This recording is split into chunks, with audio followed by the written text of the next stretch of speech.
Namaste and welcome to this exciting episode of Sattology Debunking Mythology. Sattology means science of truth, and mythology means a science of myth or fake lie imagination. Today we are talking about the politics of hypersonic missiles, and I have my favorite friend and guest, Abhijit Iyer Mitra. Let us welcome him. Abhijit, like everyone is firing hypersonic missiles, but who you think is a leader in this space right now? Look, the leader in this space is the person who perfects the guidance technology. It's very easy to shoot off rockets into the air. It's much more difficult to aim it correctly and bring it down at the correct spot. So remember, America is still way ahead in everything, right? I would say personally, I think, in terms of the general this thing, Russia and China seem to be ahead. But Russia and China are ahead because they have large, kind of almost unusable missiles whose terminal accuracy we simply don't know. Now, what is the point of having a missile that can go around the world? Because that's what the Chinese did, and still land 24 kilometers away from your intended target. For 24 kilometers away from your target, you need a sort of multi-megaton kind of nuclear warhead to make anything happen. In which case, why did you go in for a hypersonic missile when you had a ballistic missile which has better accuracy than Chinese ballistic missiles can hit within about a kilometer's range of its intended target. So why would you go in for something like that, right? The thing is, it's a long way to actually operationalize them. The Russians claim they've operationalized it. Again, I would, excuse me, be very cautious about it because it's a very large missile. We still don't know its accuracy. And the very fact that nobody's taking any countermeasures against it should tell you a lot.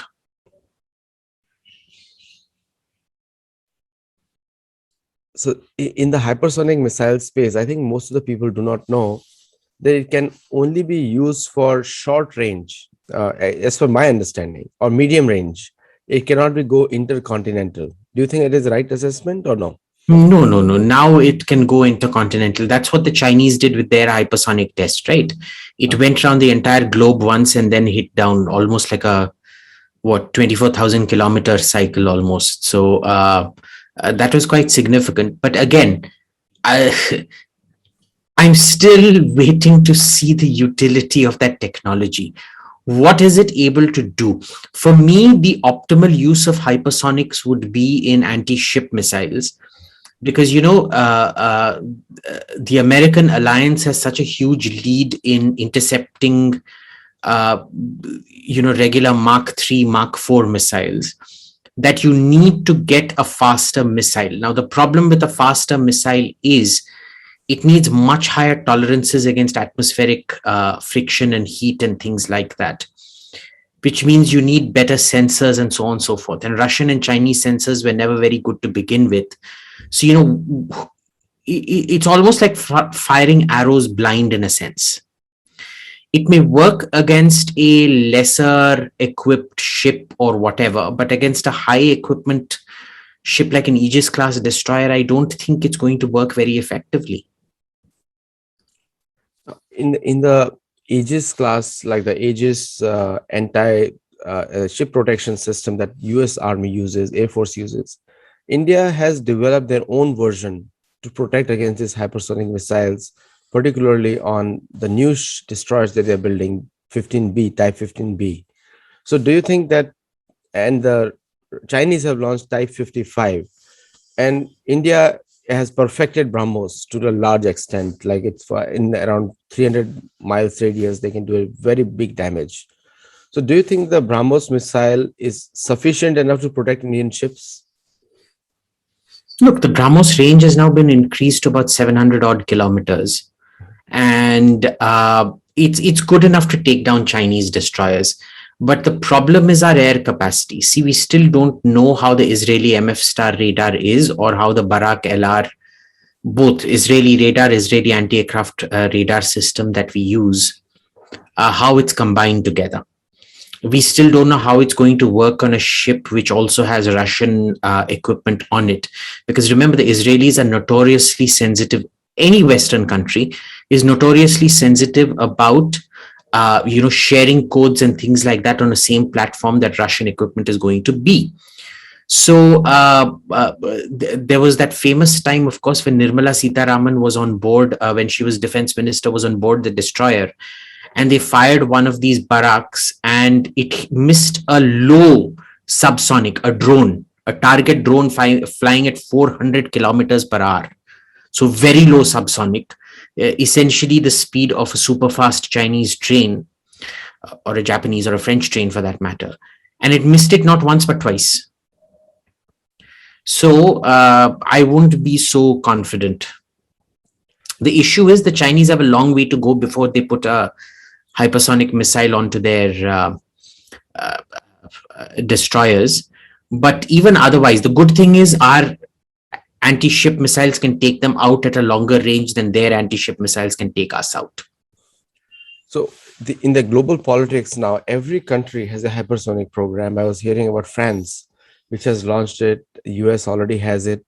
And the US recent Pentagon report, would you like to elaborate on that? Because the Pentagon report, most of the people do not know what they actually said about China, because it was focused on China. And little bit they spoke about a village being occupied on the Indian border in Arunachal Pradesh. So I don't know why everybody's going gaga over it. This was disclosed almost a year back by NDTV. So, and remember, this isn't territory that the Chinese seized from us in 1959, not even in 62. This has been under Chinese occupation since 1959. And there's nothing new about it.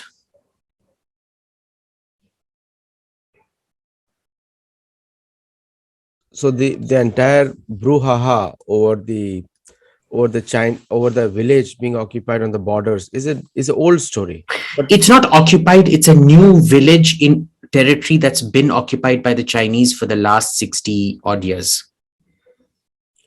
So, like, why did the Foreign Office of India did not oppose that during that time? Well, we never know why the foreign ministry does what it does. I've told you this before, that the Chinese think we're being very smart by playing these games where the military tends to be extremely bellicose, and the MEA tends to act more as the Chinese foreign ministry than it does the Indian foreign ministry. There's nothing we can do about it. I personally feel the MEA is compromised on China, but that's just a personal feeling, though the Taiwanese keep saying that it's actually quite accurate. But look, the MEA is not going to do squat about this. They'll never do anything about China, pretty much. It's like a fixed match going on between there. So coming back to India giving BrahMos missiles to Vietnam, because South China Sea is like the whole entire South China Sea is claimed by China. We all know that. US and the foreign militaries, including Indian Navy, is there with 4 ships even today. So do you think that this missile giving to Vietnam will make a change in Chinese perspective, or will it affect Chinese in any way? If the Vietnamese buy that missile from us, then, I think it's a very good first step. I think we should have always, our game plan should have always been, look, we're going to sell stuff to Vietnam and Taiwan to get China to behave itself with regards to weapons transfers to Pakistan, that we should have a policy that whatever you sell Pakistan, we're going to sell Vietnam and Taiwan. We're going to rent nuclear warheads to Taiwan and Vietnam as well. But heck, I don't run Indian foreign policy, the MEA does. And like the Chinese themselves tell me, your MEA acts like our MEA.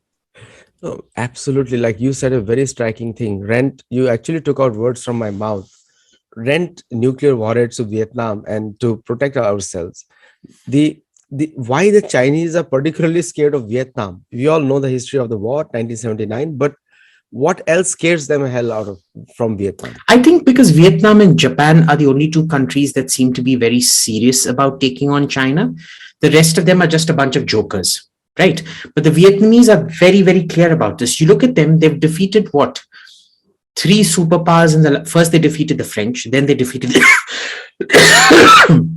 then they defeated the Americans, then they defeated the Chinese. They never relax on security. And mind you, this isn't the first time they've defeated the Chinese.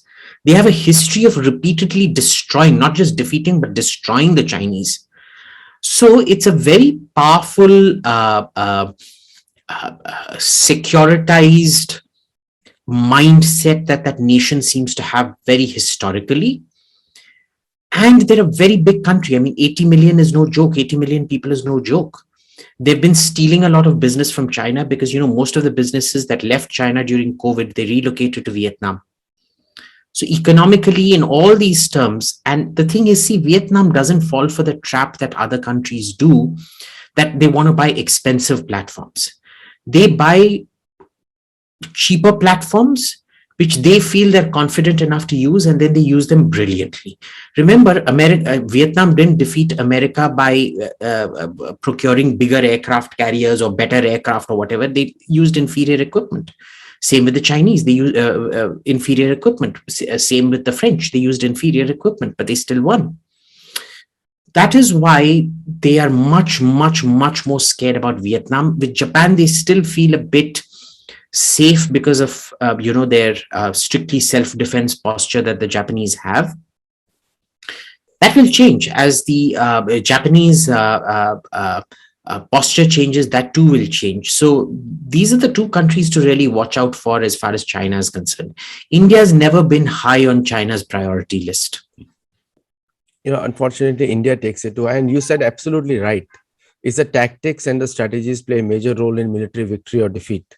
In any war we have seen that. So, the saying goes, it's not what you fight with, it's how you fight with what you have. Exactly. I have seen the India wanting to up the technology ladder, but the majority of the equipment are still World War II era, very majority of them. So they may have 100 guns, which is track mounted, and very few, but most of their equipment is old. And but trying to bring it to the Western parity, it's a self-defeatist view, because you spend more money, at the same time you cannot equip enough. It's a large territory to defend. So and remember, the thing here is, we tend to go in, we're a country that can only afford maybe Toyotas, but we insist on buying Rolls Royces. And people don't realize this, that when you buy a Rolls Royce, have you seen every terrorist in the world uses Toyota pickup trucks? If you look at ISIS or Al Qaeda, you look at all their videos, they only use Toyota pickup trucks. Why? Because a Toyota can skip 8-9 services. It can skip servicing for a whole 2-3 years, just basic servicing like oil fill up and things like that. And it'll keep running. With German or European cars, you can't do that. Once there's a warning signal on, you have to take a BMW or an Audi or a Mercedes or a Rolls Royce or a Range Rover.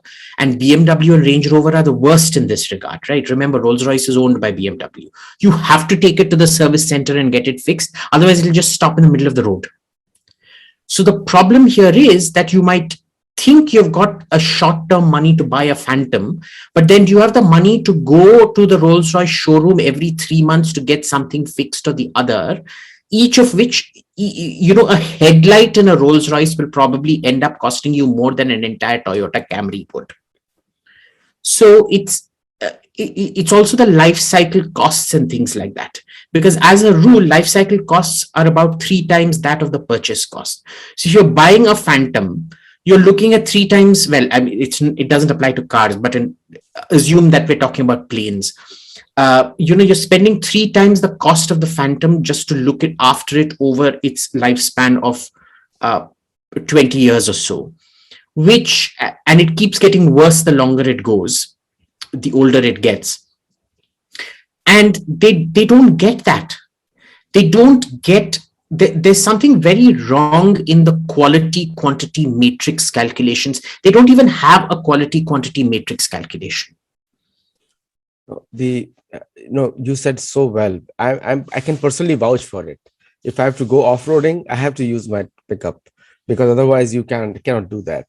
The my German car will keep, I have no trust on it, literally. It's only Yeah. So your German car will look very good, like, all the girls on the road will go, but that's all. The moment you go off road, you will have to go to every pickup truck to come and drag you every 5 kilometers.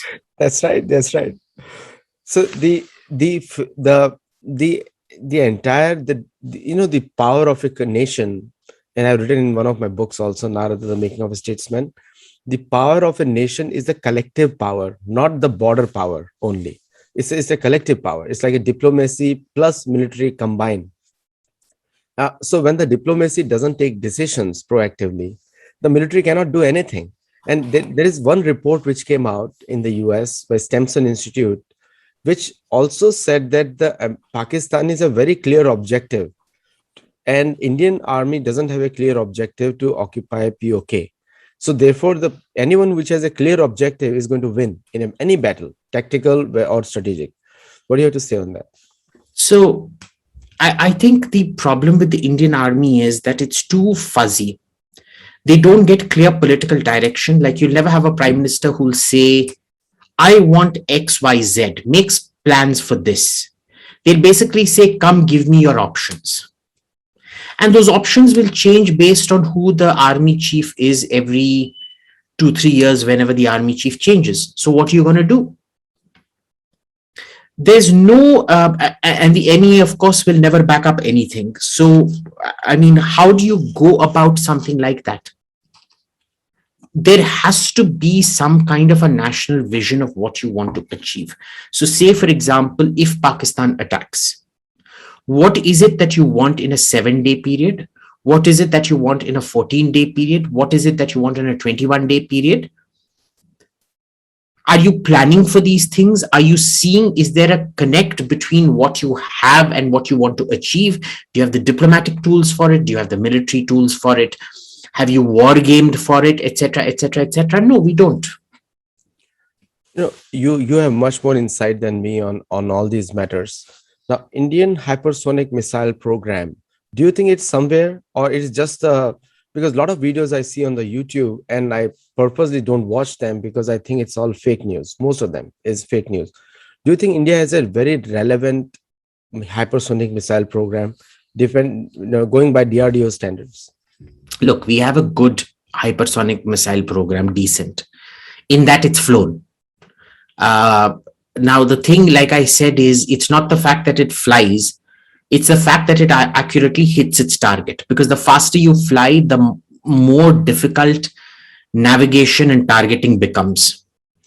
Now, in outer space, it's easy, see, because the mechanisms for the terminal, this thing, are set. On the ground, when your terminal, it's not ballistics determining your terminal point, it's actually you're flying like this, and then you have to scan where it is and come down and hit properly. GPS up to a point, yes, but at that point you have to kind of climb higher and then navigate a path, plan an attack and things like that, which can still be fed in. But are you actually following that path if you're getting attacked and things like that by anti-aircraft missiles and things like that? Yet to be seen. So it's, does our hypersonic missile take off? Yes. Does it fly? Yes. Does it land? Yes. The question is, can it hit its target? That's a big question mark. So when you assure an enemy that you're not going to attack first, I mean, the enemy has no more fear of you. It's gone. That's why the West has a first use policy, if the need be. And they have done. So I would disagree with that. I'll tell you why. A no first use can also exude confidence in your conventional capabilities. Because you say, I am never going to come to the stage where I panic and need to hit you with nuclear weapons first. I'm so confident in my conventional ability that you can keep coming at me. I'm not going to cave. In fact, I will come at you, and probably you're the one that needs a no first use, which is why China, which understands how weak its military is in certain parts, has a qualified no first use, which is that they will not use uh, uh, nuclear weapons on other people's territory. But if we invade their territory, if they start collapsing, they will use nuclear weapons. America does not have a no first use policy, mostly because of the ratio of Soviet troops to American troops during the Cold War. And then after the Cold War ended, when America wanted to change its policy, the people opposing it were people like Poland, Germany, France, Holland, Belgium, Italy, saying, what, are you trying to throw us to the Russians? So America has a first use policy because the European allies aren't very confident that they would be able to completely squelch a first wave coming in from Russia. In those days, the Soviet Union. See, I mean, the circumstances change, but the fears remain the same. So with India, it's slightly different. So I don't think that is a particularly major thing. And you look at how hair trigger Pakistan's own first use policy is, it shows you a great deal of fear of what India can do. The problem, of course, is I don't think India is capable of doing what India claims it's going to do. The problem is you always overestimate your enemy, which is a good thing. I mean, the Pakistanis overestimate us. We very scarily, unfortunately, tend to underestimate what they can do. So one of the biggest jokes in the Washington circles and also in the Indian diplomatic circles, I have no idea. India is a large country. India should stand on its own. As an Indian American in the USA, I stand on my own. I do not follow what the Washington think tanks. We already did a video on think tanks of DC. But somewhere the Indian diplomatic talk matches the Washington DC talk. I mean, you're absolutely right. It's a fixed match. Why is it that so? Why India and Vietnam diplomatic talk? I'm comparing Vietnam, even though it's a much smaller country, but Vietnam always stands its own ground. So what is that? Like the same talk happening between the two diplomatic circles? Look, the thing is, Indians like to tell Americans what they want to hear, and they're not very good at it. Now, remember, the DC think tank circle is quite compromised. There are some good individuals out there, but overall, you saw in the latest in the Russiagate thing, Hillary Clinton's lawyer and a Brookings employee was arrested. Yeah. Now, Brookings employee was a senior fellow at Brookings, and I've told you this before. Brookings is basically a glorified brothel in a sense. So what happens with, it's more about influence peddling and schmoozing and, the way they look after their investors and things like that, their funders, than it is about any particularly insightful research. Again, there are one or two researchers who produce marvelous work at Brookings, but the general Brookings model is utter mediocrity. So when you have a think tank circle that's just bogged down in total mediocrity, what do you do? And of course, the Indian foreign policy thinking is generally quite mediocre. So when mediocrity meets mediocrity, you kind of have this circle jerk of mediocrity happening.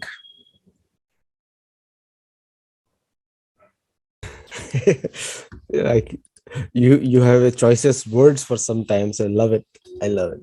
So one of the things which really comes to the mind is when in the Indian Navy and the US Navy cooperation in the Indian Ocean region, so there is an expectation that the Indian missiles be used or Indian military power be used to protect Suez Canal. Do you think that, and that is an expectation, but we have not seen that happening. We are fighting Somalian pirates. Do you think India is part of any coalition to protect Suez Canal? I don't think the Egyptians would receive that well at all. Like, Egypt is quite capable of protecting the Suez Canal by itself. I think after what happened with the nationalization of the Suez Canal, it'll be a huge, admission of the failure of the Egyptian Republic, where it nationalized it from the British and French only to get foreigners like the Indians to protect the Suez Canal. So, no, I think Egypt is anyway quite capable of defending it pretty much by itself. The Egyptians actually did not do very badly in their wars with the Israelis. The Israelis, when you talk to them, always admire Egyptian fighting qualities.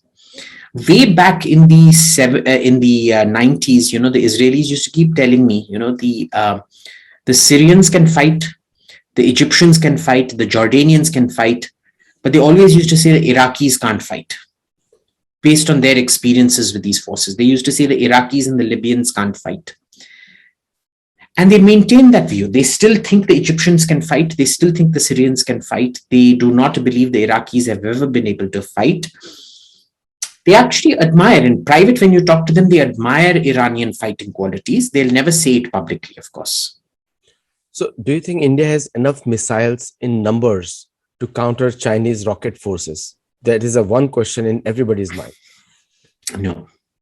No, we burn money left, right, and center. We think money grows on trees. So let me give you an example. Right now, we have America has how many fighter planes? The Air Force has F-16 and F-15, which is going to become just F-15 and F-35. The Navy has F-18 and F-35. So, it's basically three kinds of fighters that the entire US, this thing has. You look at the Israelis, what do they have? F-15, F-16, F-35, three types. Britain, two types, F-35 and Eurofighter. Germany, one type, Eurofighter. Italy, two types, Eurofighter and F-35.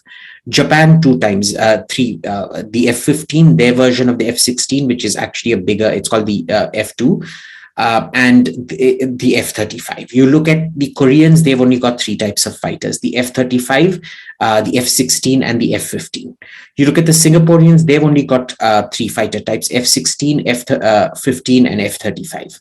You look at the Russians, they're only going to have, they currently only have three types if you include the MiG-31. So MiG-31, which is not really used much, but MiG-31, Sukhoi 27 variants, and MiG-29 variants. They're replacing that with the Sukhoi 75 and the Sukhoi 57.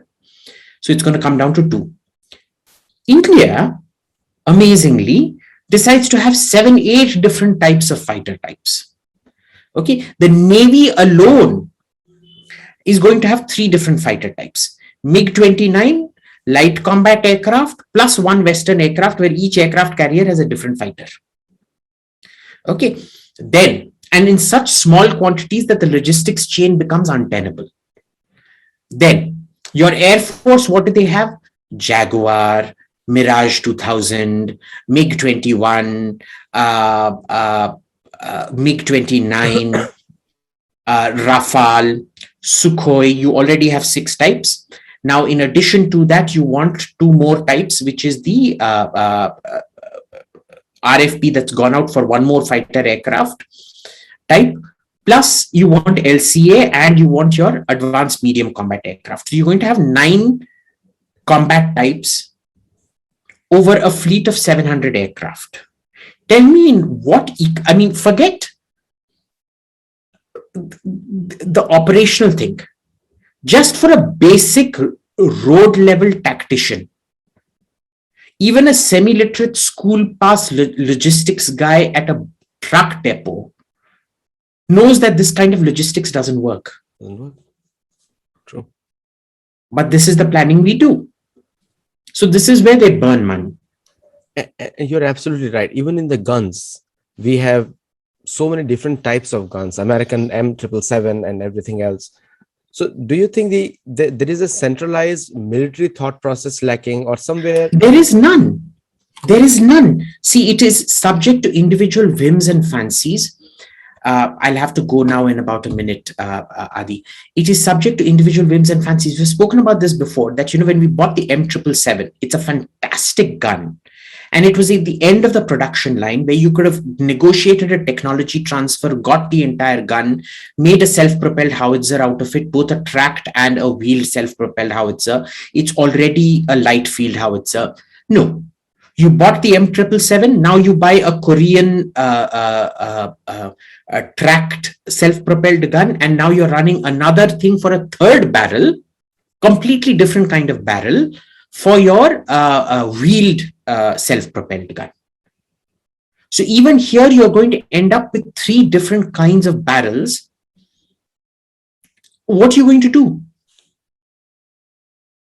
True. And okay, so the only commonality is it will all use NATO standard 155 ammunition. The rest of it, what are all the logistics trained for the gun? Nothing. Have you created economies of scale to indigenize the gun production? No, nothing. So there's no thought given to this. I'll have to, Adi. Yeah. Thank you so much, Abhijit, and for sharing, and all the viewers for asking wonderful questions. Do watch it on YouTube. Namaste. Thank you. Namaste. Bye.